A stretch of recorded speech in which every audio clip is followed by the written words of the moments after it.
all. Well, today I am going to be doing a January wrap up. It's been so long since I did a monthly wrap up. I usually hate doing these, but for some reason I've been inclined to want to do one for January. Whether or not this continues throughout the year, we will see, but I've decided to do one anyway. It got to a point where I was doing like quarterly ones and then I just didn't wrap up the end of 2023, and now I've had such a cracking reading month in January that I kind of want to tell you about everything that I read and the emotions that I went through in this month, because it was a lot. Let me tell you, I had 3 favourite books of the year. Obviously that happens in your first month because something at some point is going to be your favourite book of the year. The first book that you read will at that point be your favourite book of the year because that's the book you've read, you know. But I went through the motions of these 3 books will be in my top 10, and every single time I read one I was like, this is going to be in my top 10, I don't know what's going to beat this. And then I read another and I was like, okay, something beat it, and then I read another and I was shook to my core, let me tell you. So I've got my laptop open, which is why we're filming here and not like nearer the shelves on my chair. So if I'm looking over here, that's the reason why. In January I read a total of 17 books, which is incredible, especially considering the size of some of these as well. Absolutely incredible. Don't ask me how I did it because the answer is I don't know. That's it, that's the answer. I did get part way through another one, so I will very briefly at the end tell you about that if I remember to do so. And I DNF'd a book. I read a total of 7,142 pages, which is insane. That's including the pages of the book that I did DNF because I got a very long ways into that book. I listened to 181 hours and 75 minutes. Crazy. I gave out 2 3-stars, 8 4-stars and 7 5-star allocations in this month, which is wild to me. That's absolutely crazy. I know it seems like I give out 5 stars willy-nilly. I do not. I just know my reading taste very, very well. Or so I think. Anyway. So let's get into exactly what I read without further ado. The first book that I did read for January I wanted to make sure was a 5-star, so I opted to read Heartstopper Volume 5 by Alice Oseman. I was so excited to read this one, and it was for one of the prompt cards as well, which was choose a book which has become a TV show or a movie, so I did complete that challenge. I loved this. This was a really good time and I really enjoyed myself. Right before the end of December I ended up reading volumes 1 to 4 just to recap my memory. I did a whole vlog of this for my patrons, and I had a really good time. I absolutely love this. This was really good. This one follows Nick and Charlie in a situation where Nick is actually starting to look at going to university. He is struggling with thoughts of leaving his mum behind on her own, and also leaving Charlie behind as well with everything that he's currently dealing with. He thinks that it's going to be a struggle because Charlie does depend on Nick quite a lot, and it's just him going through the motions of that, but also building his friendships up with the group as well, that of friends that Charlie has got and has introduced Nick to. And it was a really good time. I really enjoyed myself, so a solid 5 stars for this one. It's very, very good. Next we did have Unfamiliar Volume 2. This was not for a specific prompt card, but I really, really enjoyed this one. I ended up reading it for Winterween, for which is on the cover. I loved the first volume. I gave it 5 stars. This one did get 4 stars. I didn't enjoy it as much, but I did still enjoy it. I felt like we weren't following our main character anymore, Planchet. I felt like we were following some of the other side characters a little bit more in this one, but I still enjoyed it regardless. It's a good time. The illustrations are absolutely beautiful, and I will be willing to read more in this series if more do come out. Then I read an arc of Broken Rivalry by R.G. Angel. I'll show a picture of it here because I don't have a physical copy. This was a good time. This was a sports romance with a rivals to lovers element, and it was a really, really good time. I gave it 4 stars. I really enjoyed the writing style. I'm very excited to read the next one in the series and continue following the characters that we've already established in this book. And I just had a really good time with it. It was a lot of fun, and I thank you so much to RG Angel for sending me an arc of the book. I'm super hyped to read the next one, and I would recommend checking this one out. It is on Kindle Unlimited, so if you wanted to go check it out, I would recommend doing so. I gave it 4 stars. I had a lot of fun with it. Next we had my first favourite book of the year, and that was Butcher and Blackbird by Bryn Weaver. I gave this 5 stars. This was incredible. I listened to the audiobook. What I will say is, if you're going to pick this one up, I would highly recommend the audiobook, even if you don't usually do audiobooks.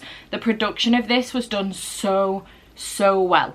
I believe that the narrators for this were actually in the same room when they recorded the story, which is rare that happens. And the way that it's done, it doesn't matter whose chapter you're in, the male narrator will do all of his parts and the female narrator will do all of her parts. It's very rare you find that in audiobooks, or at least that I've found anyway, and I just had a fantastic time with this. It was like listening to a podcast. That's how I felt listening to this. It was so much fun. I'm following 2 serial killers who are trying to right the wrongs of the world. They're only killing bad people, and they end up mistakenly meeting on the same mark one time. They end up becoming almost, they're rivals obviously because they're both doing the same job, but they almost become kind of friends, and they end up coming up with this agreement that once a year one of them will pick a location and a mark, and they have a competition to see who can kill the mark first. Very strange concept, but my god does it work. If you enjoyed the Mindfuck series by St. Abbey, I would highly recommend this one. This was everything that I wanted that book to be. I loved that series. It's so fucking good, but this is that but with more spice, and it's not a FBI agent serial killer, it's 2 serial killers. This was so good. It does have spice in it, and I just really enjoy it. I cannot wait for the next one, which I believe is called Lark and Leather, I believe, maybe something like that. I'm really excited to continue on with this series, and I really hope the same narrators narrate it, because I had such a fantastic time. It was so good. Would highly recommend this one. 5 stars. Then I did move on to Nimona by N.D. Stevenson. This one I did read for Box Readathon, which is a Patreon readathon that I do, where we read subscription box books to help us get through our subscription box books, because I need help with that situation. This is the Illumicrate edition. I have read this before, but only in audio format. And this time I wanted to see whether or not the audio format coincided with the graphic novel, and it does, with extra elements to it, extra sound effects, extra bits of dialogue that aren't in the graphic novel, but overall the story follows the exact same. And I had such a good time with this. I gave it 4 stars. It was a lot of fun. It was like the whole thing was a complete adventure, and again, it was just the audiobook, the production of it was so good. It really brought the story to life, and I felt like I was watching a movie in my head. It was such a good time. That's what this did. Because I had the visuals as well, it was like watching a movie, and it was a really good time. And I would, if you're going to try that, I would recommend seeing if you can get the graphic novel for it and then listen to the audio. It's on Everend, or at least it is in the UK anyway. It was a really good time, and I had a lot of fun with it. So 4 stars for this one.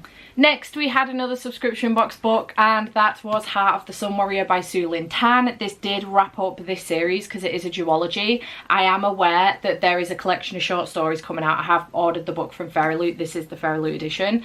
But in my mind, that's a collection of short stories set in the same world. It's not part of this duology series. This is a duology.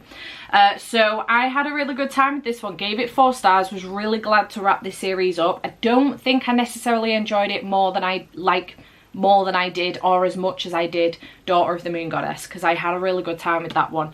But regardless, I did enjoy it, and I'm glad to have wrapped this series up now, and I can say that I have completed it. This was my first completed series of 2024, so I'm really happy with myself. So that was great news. So yeah, did complete this one, 4 stars. Then we had my next favourite book of the year, and this is still up there, same as Butcher and Blackbird. This is still up there. I absolutely loved this. It was so good, and I feel so privileged to have been able to have gotten an arc of this. I don't usually physically read fantasy books. I don't physically read a lot these days anyway, because I have I need to keep my mind occupied at all times with multiple things. I think it's an ADHD thing, and I tend to put an audiobook on while doing something else, making thumbnails, playing games, doing my journaling, literally anything else, cleaning the house, literally anything else. But this came in the mail. It was a physical arc, and the audiobook obviously has not come out yet because the book hasn't come out yet either. It comes out later on this month, 27th I think. and I wanted to give it a try and I couldn't put it down. It was so good.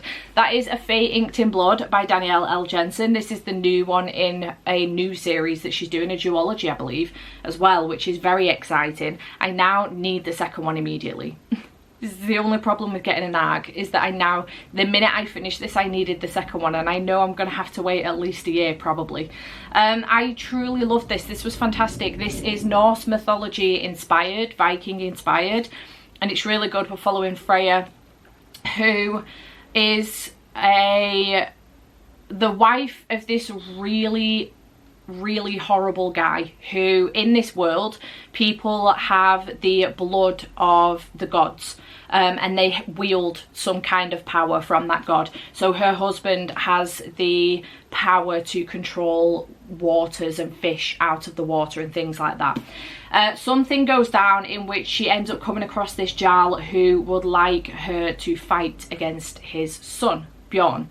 She ends up having this fight against this guy Bjorn, and she ends up revealing that she has a power from one of the gods. Turns out she's actually a shield maiden, and this Jarl has been looking for this specific shield maiden. She's been told all her life by her parents to keep it hidden, and it turns out that there is a reason for that. So she ends up going on this journey with this Jarl, and she ends up fighting this war, and it's fantastic, absolutely fantastic. That made it sound really boring, I think, maybe, I don't know until I watch it back, but it's really good, and I would highly recommend you pick it up. This is a romantasy, so there is a romance element to it, but it doesn't overshadow the fantasy element either. The plot to this was so good, and the world building was incredible. I cannot wait to pick up the next one. It was really good. Solid 5 stars for this one. It was insane, and the fact that I actually physically read this as well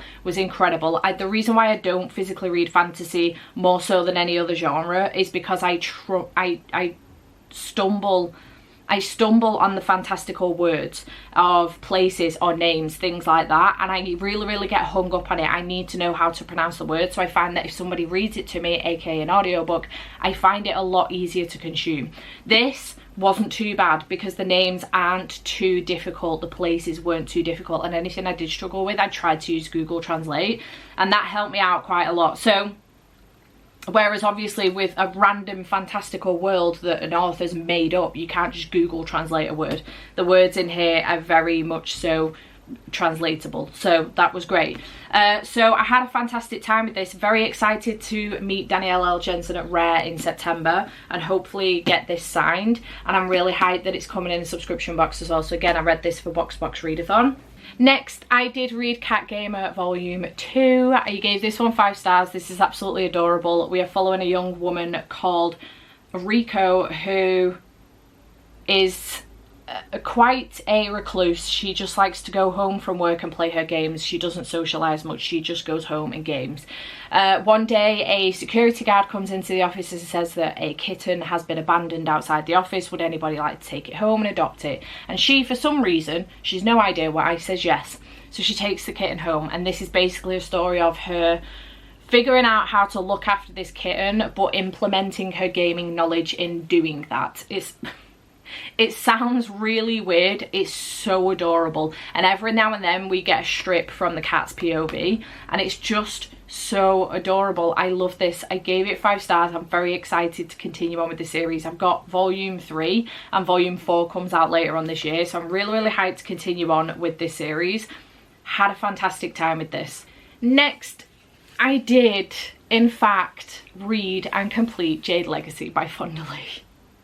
I gave this 4 stars. This was really good. I'm so proud of myself for finishing this series, I'm not gonna lie. Really proud of myself because I've been making my way through this now for about 3 years. So I'm really hyped to have finished this one. I did read Jade War last year, and then in 2023, and then Jade City in 2022. So I started in 2022 and I finished in 2024. 2 years. And I'm really proud of myself, so I'm so hyped to have finished this. Again, really enjoyed it. I was shooketh at some of the things that happened in here, really shocked. and devastated as well. But this was really, really good. I gave it 4 stars. So proud of myself for finishing this series. So this was for Final Book Support Group as well as Box Readathon, because I do have the Illumicrate versions. But yeah, really happy to have finished this. And then the last one that was for Final Book Support Group as well, but didn't count for, actually no, it did count for Box Readathon, because there has been some editions of these but I didn't get them, was The Hawthorne Legacy by Jennifer Lynn Barnes. This is book 2 in the Inheritance Game series. Again, gave this one 4 stars. It was a good time. Let me just double check that. Yep, 4 stars. It was a good time. I had a good time with this one. I think I might have enjoyed this one more than the Inheritance games, which is great news. So I'm really excited to continue on with this series and finish. I don't know how this series works. I really need to work it out, because there is the last one, which is The Final Gambit, and then we've got the Brothers Hawthorne. Now I don't know if that's this series continuing on, or if it's the same, maybe the same characters or something, but different. I don't know if it's 2 series but they're interconnected, or if it's the same series and the Brothers Hawthorne is classified as book 4. I do have that one, and I've got the next one pre-ordered. So yeah, I'm glad I'm enjoying this on that basis. But yeah, had a good time with this one, 4 stars. Then I did do a 24-hour vlog to try and complete the rest of the books on my TBR, minus Criminal Intentions and The Way of Kings, because I knew I wouldn't finish those in 24 hours. Well, Criminal Intentions I would have if I'd have just fucking tried, but I didn't. So I did pick up Done and Dusted by Lila Sage. This was for the prompt of choose a book which has the word "and" in the title, so I completed it. And this one got 3 stars. This was good. I enjoyed it, but there were a couple of things in this that bothered me. So this is supposed to be brother's best friend. It's also supposed to be friends to lovers, I think. So the friends to lovers was fine. The brother's best friend really bothered me in the sense that we didn't get any time with Luke and, what was her brother called? Was it Gus, or is that a different book? Yeah, Gus. Oh my god, I got it right. We didn't get any time with Luke and Gus alone doing bro stuff. Do you know what I mean? So I didn't feel like the stakes were high enough. We just kept getting told rather than shown that these two are best friends and that this is forbidden. Do you know what I mean? So I feel like what we could have done with is literally just a couple of chapters. Maybe they don't even need to be long chapters, just a few pages. Couple of chapters of Gus and Luke hanging out, watching the game, watching Gus's daughter, going for a beer.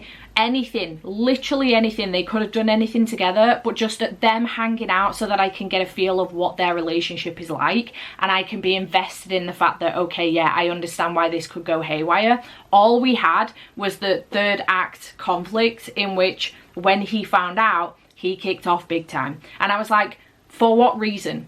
I have seen no evidence that you two are the best of friends, like you are brothers, you know, this is for life. I've seen no evidence of that, so I didn't feel like the stakes were high enough. What I will say is the ADHD representation here was fantastic, on point, 100%. I saw myself represented in this book so much with Emmy, and Lila Sage actually has ADHD, so I think she knows how to implement this into her book very, very well, because she knows exactly how it feels like.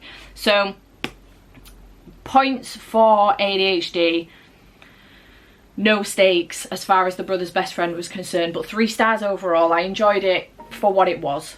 Next we did have book 4 in the Savage Land series, which is Badlands by Stacey Marie Brown. If you've watched the vlog for this, the 24-hour vlog for this, I'll leave a link to it up here in case you haven't seen it.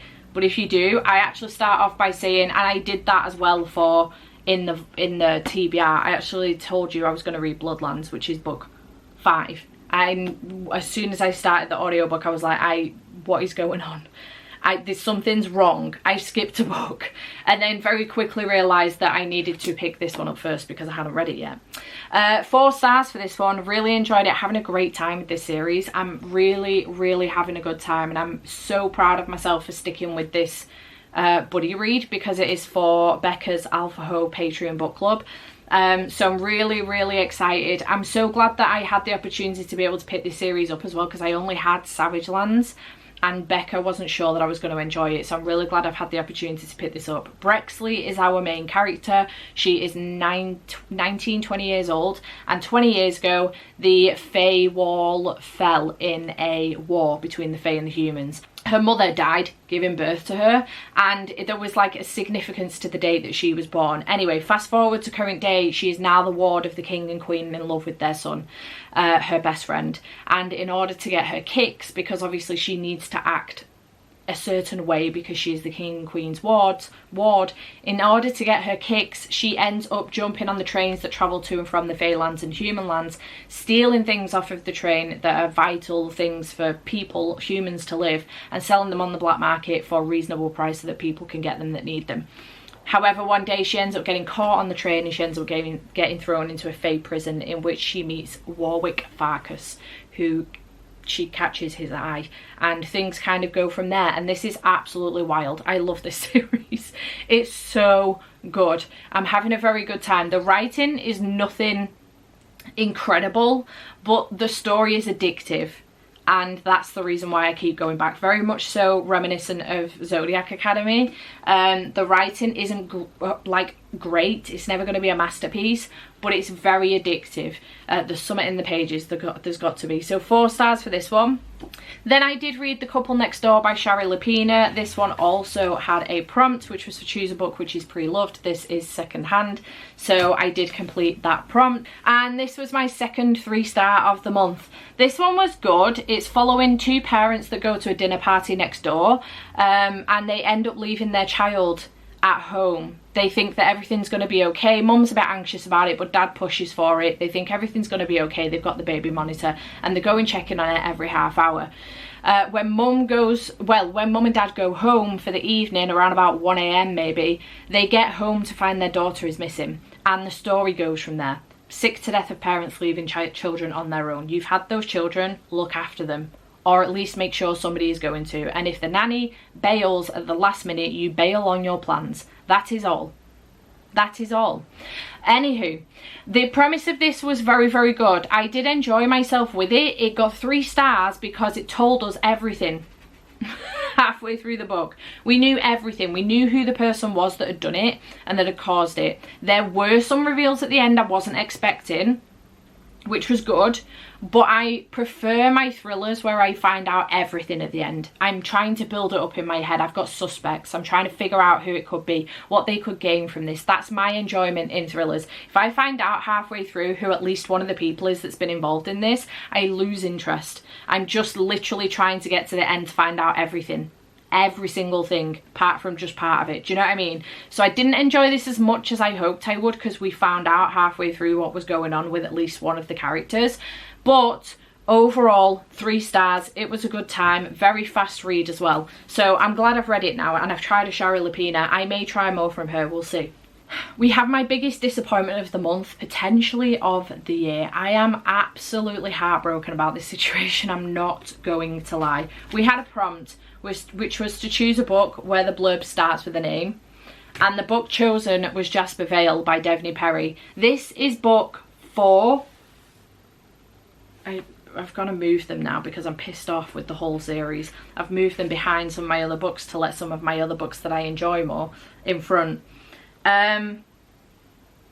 Book 4 in the Eden series. I love this series. Indigo Ridge, Juniper Hill, so good.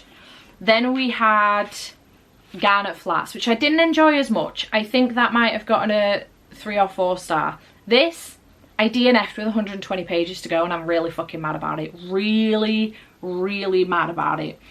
Devney Perry did Eloise dirty in this. We're following Eloise and Jasper. Eloise runs the Eden's Inn in Quincy and the family hotel in Quincy, and she's trying to prove herself to her family that she's worth something, because she's the youngest in her family. She's made a lot of mistakes in her life, but she's really trying to prove herself that she won't make mistakes anymore, and that she's deserving of running this family in full time and it being hers. So she's trying to prove this point to her parents. However, she accidentally marries Jasper in Vegas. Now, Jasper's not a random guy. He's a friend of the family, and he is a hockey player. Now, I was really excited about this accidental marriage that becomes fake dating, fake marriage.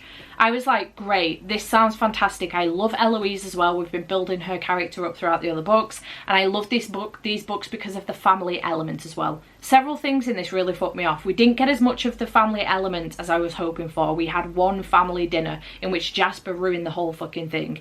Jasper was a rude, ignorant ass and treated Eloise like crap. Mentally treated her like crap. She never knew where she stood with him. So they end up coming to an agreement that they will fake this marriage. They will move in together, they'll fake the marriage so that she doesn't lose her opportunity to get the hotel, and then in several months' time he's got a wedding to go to. So she'll go with his wife because he doesn't want to go on his own. Agreement is made, they move in together. They will go days, even weeks without speaking to each other. One instance of this was that Jasper turns up at the hotel one day and he says to Eloise, right, I'm leaving, I'm going to an interview and I'm going out of town. And she's like, what, right now? And he's like, yeah, I'm going out of town. And she's like, okay, well, how long for? And he's like, don't know how long it's going to be. And I'm like, sir, this marriage might be fake, but have some respect. You live with this woman. So she makes the decision to go and stay at her sister's because she doesn't want to stay at the house on her own without him. She's gotten used to having him around. Several days later, she goes back to the house because she's like, okay, I've left the house too long. I've got some cleaning to do. I want to get my clothes cleaned. I'm going to go home. She goes home only to find Jasper in the gym at home. And she's like, oh, hey, when did you get back in? And he's like, last night. And she's like, and you didn't think to call or text? And he was like, well, you weren't here, so clearly you were busy. And she's like, mate, I stayed at my fucking sister's because I didn't want to be here on my own. Like, what is the matter with you? And it was at that point that I just couldn't continue anymore because I knew this was going to end in a happily ever after, and I didn't want it. I did not want it. I didn't want the happily ever after. I don't care what happens in the third act, because I don't want them to be together. No, nothing he does from this point on will redeem him for me. I hated him. I could not stand him. I couldn't stand him. You know, on occasion, like, one of the characters will be a jerk to the other in a fake dating relationship and they're not communicating well and all of that stuff. And miscommunication happens a lot, especially with fake dating. I understand that. I get it. It's a struggle to communicate your feelings properly because you're not sure if they're going to be reciprocated and you're anxious and all of that stuff. I get that. Fair enough. Okay, I'll deal with that. This, he would not communicate with her. They went to this family dinner and he would barely speak to anyone. He would barely look at anyone around the table. He just made the whole dinner really awkward.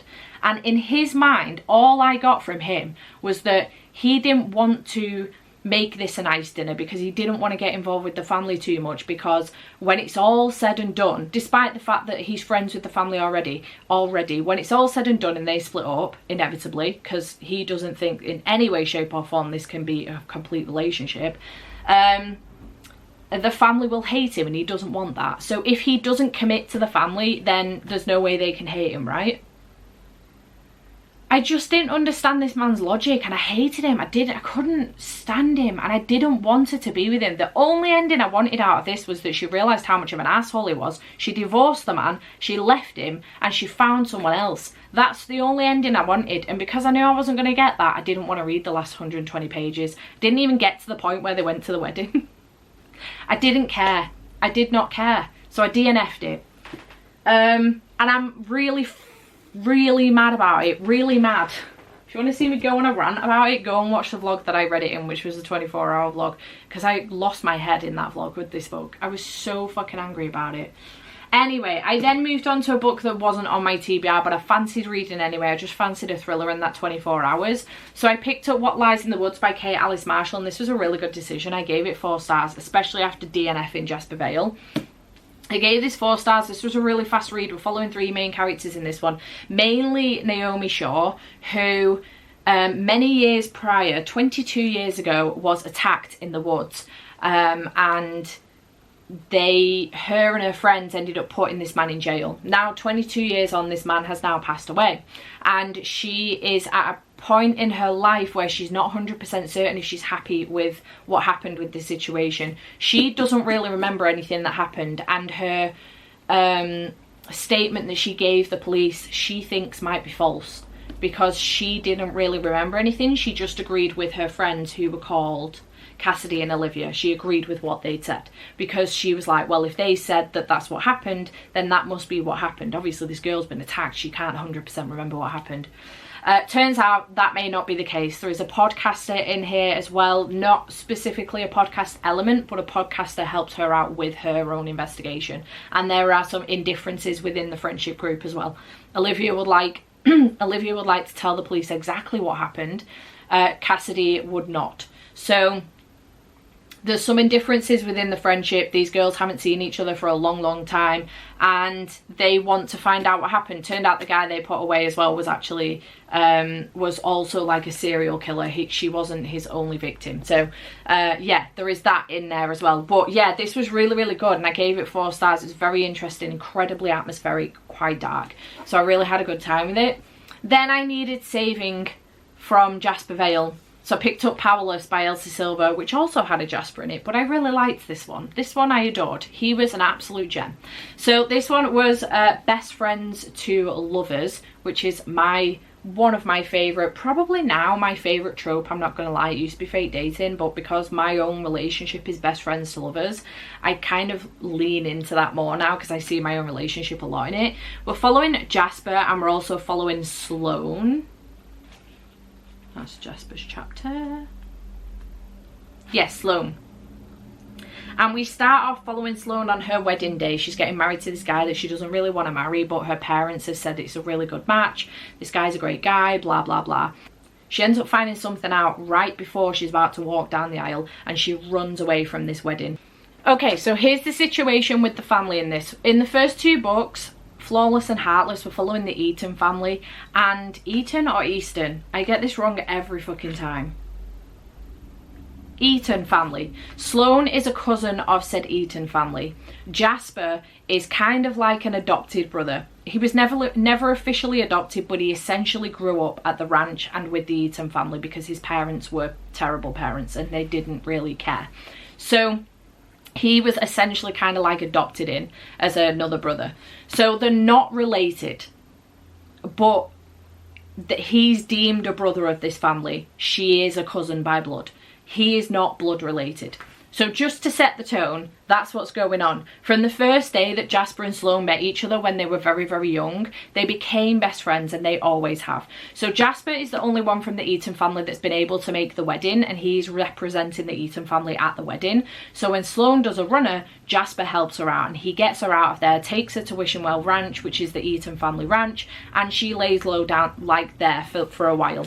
Now, during this time, once Sloane has got to Wishenwell Ranch, Harvey gets a phone call about a situation with one of his sons, and Jasper's devastated about this situation because this is his best friend, and all of the brothers, this is his best friend in the family.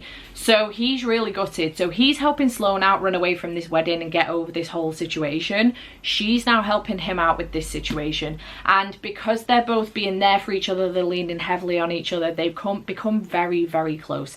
Now, Sloane has always had a crush on Jasper and has never been quiet about it, very much similar to me and Andy, and he is now looking at her in a new light. He's now got a crush on her back, but he doesn't want to ruin their friendship.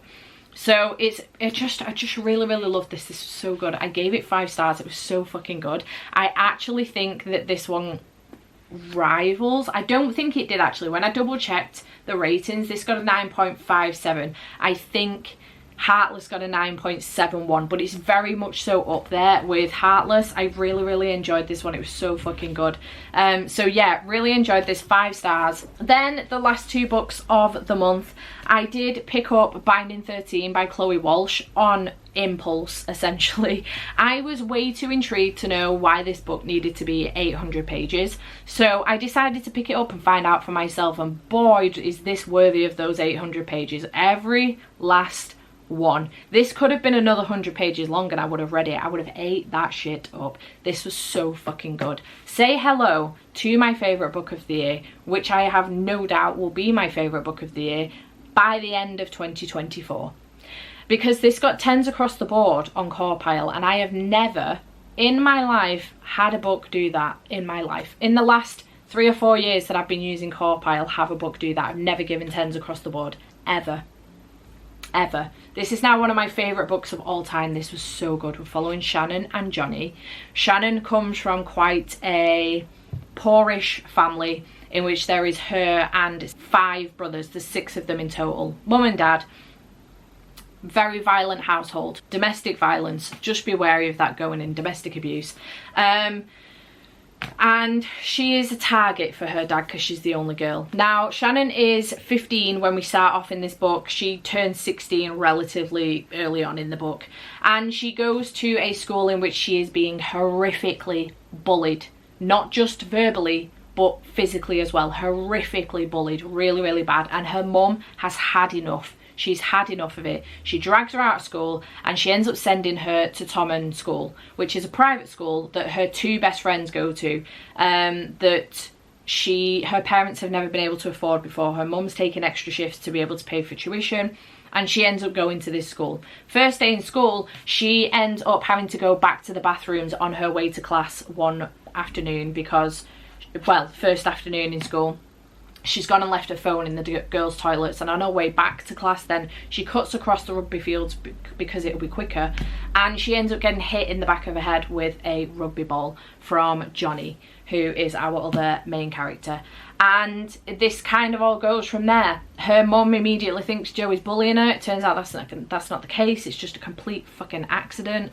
Johnny is 17, so there is a little bit of an age difference, which, you know, a 2-year age difference is not a big deal when you're my age, but when you're 15 and 17, a little bit of an issue. But like I say, very quickly she becomes 16, which in the UK 16 is legal age, right? You know, so there is that element to it. However, this is an incredible slow burn. Nothing until here. They're building a friendship. It is incredible. The found family in here, insanely good. The triggers in here, check them. It's vital. Do check your triggers before you go in. There is a lot packed into this, a lot.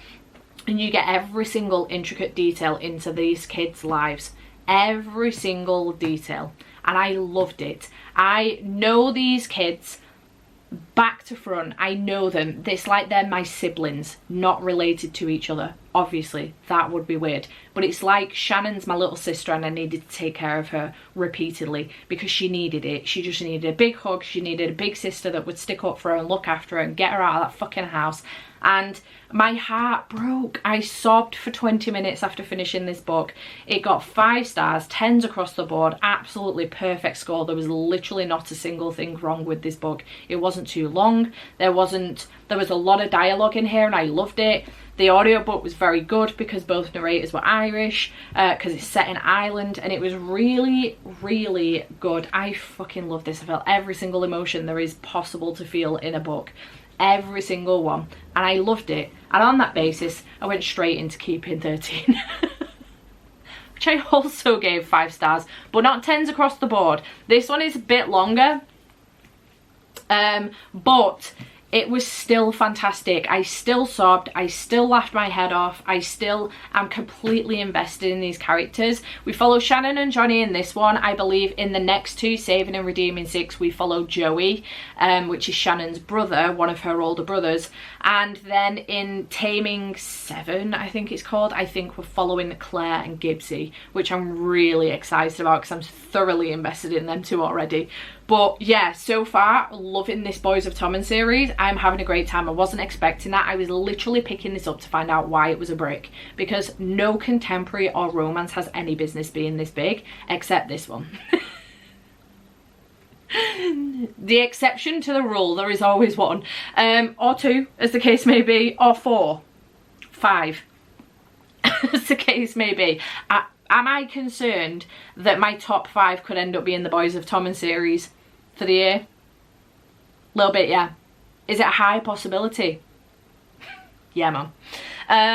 Am I mad about it? Probably not. We'll have to see. Maybe I'll just have to put them in the first spot and then I can, you know, do 10 without 5 of them being the Boys of Tommen series. We'll have to see. Chloe Walsh is also going to be at Rare this year, so again, very excited to meet her. And I loved this series. It was so fucking good. Would recommend it. 10 out of 10. It was really good.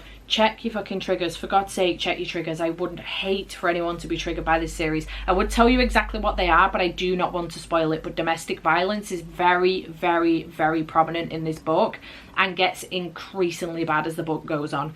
Also horrific bullying, but there are a couple of others that I don't want to say out loud because it will spoil some things that go on in the book, in the series. So check them. Check your triggers where you can.